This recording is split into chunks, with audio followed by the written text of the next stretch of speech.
जय हिंद दोस्तों। तो स्वागत है आपका हमारे इस मस्त और धमाकेदार वीडियो में। तो भैया आज आपके लेकर आए 12th केमिस्ट्री के चैप्टर 1 से बहुत ही मजेदार और इम्पोर्टेंट टॉपिक्स जो कि आपके बोर्ड एग्जाम के लिए इम्पोर्टेंट होने वाले हैं। तो भैया आपके एग्जाम तो बहुत जल्दी डेट शीट भी आ चुकी है, सब कुछ आ चुका है।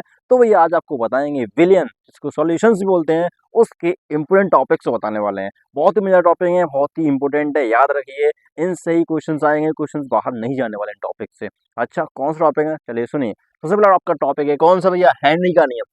जो आपका हेनरीज लॉ होता है, हेनरीज लॉ बहुत मेजर होता है, याद रखिए, कॉन्सेप्चुअल बहुत होता है। ठीक है, तो हेनरी का नियम है बहुत ही मेजर टॉपिक, याद रखिए ये है हेनरी का नियम, हेनरीज लॉ सबसे पहला टॉपिक।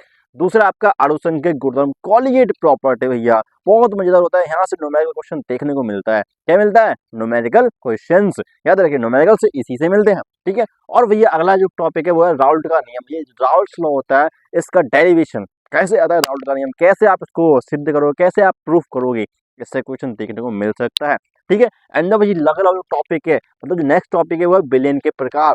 भैया जो आपके सॉल्यूशंस होते हैं इनके टाइप्स, याद रखिए इनके टाइप से आपको वेरी शॉर्ट में या फिर आपके एमसीक्यू टाइप में क्वेश्चन देखने को मिल सकता है। ठीक है, तो भैया क्या है भैया, बिलियन के प्रकार, जिसको बोलते हैं टाइप्स ऑफ सॉल्यूशंस। इसमें भी आपको याद रखिए बहुत ही इंपॉर्टेंट होते हैं।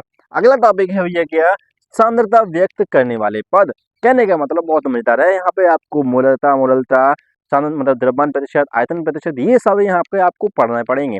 ठीक है, और इससे आपको क्वेश्चन देखने को मिल सकते हैं न्यूमेरिकल्स। ठीक है, क्योंकि आप यहाँ पर जो आपको न्यूमेरिकल मिलेंगे कॉलिगेटिव प्रॉपर्टीज से। ठीक है, तो यहाँ से आप तभी कर सकते हो जब आपको ये टॉपिक आना चाहिए, ये वाला मोलरता, मोलरता साम्यता, मतलब ये सभी जो साम्यता व्यक्त करने वाले जो पद हैं, जो टर्म्स हैं, अगर ये आपको आते हैं तभी आप न्यूमेरिकल कर सकते हो इस चैप्टर के। ठीक है, आया समझे? बिल्कुल। एंड जो अगला टॉपिक है वो है वांटाफ कारक।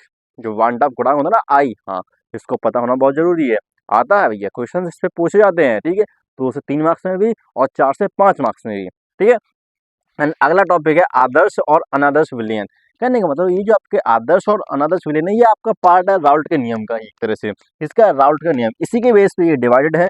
और इसमें आपको डिफरेंस करने के लिए पूछा जाता है एग्जाम से, और पूछा जा चुका है, ऑलरेडी पूछा चुका है। हाँ भैया, तो ये याद रखिए ये जो टॉपिक्स हैं बहुत ही इंपॉर्टेंट हैं, इनसे क्वेश्चन आएगा, क्वेश्चन इनसे बाहर नहीं जाने वाला, 90% गारंटी हमारी है। ठीक है, और हो सकता है कहीं बाहर से भी आ सकता है, बाहर से कहाँ जाएगा भाई, सर एनसीईआरटी के टॉपिक है, बहुत मजेदार है। ठीक है, तो याद रखिए ये जो टॉपिक है, ये अगर आपके क्लियर है तो आपको ज़्यादा टेंशन लेने की आवश्यकता नहीं है।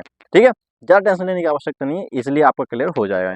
ठीक है, याद रखिए यहाँ से क्वेश्चन पूछ जाते हैं, न्यूमेरिकल क्वेश्चन आते हैं, और उसको आपको समझना जरूरी है, उनकी प्रैक्टिस ही करनी चाहिए आपको। मतलब ये जो न्यूमेरिकल्स होते हैं ये आपके प्रैक्टिस से ही आते हैं।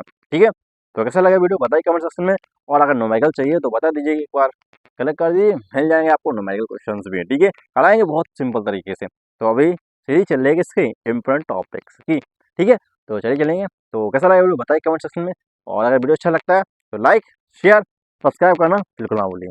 राम राम, जय हिंद।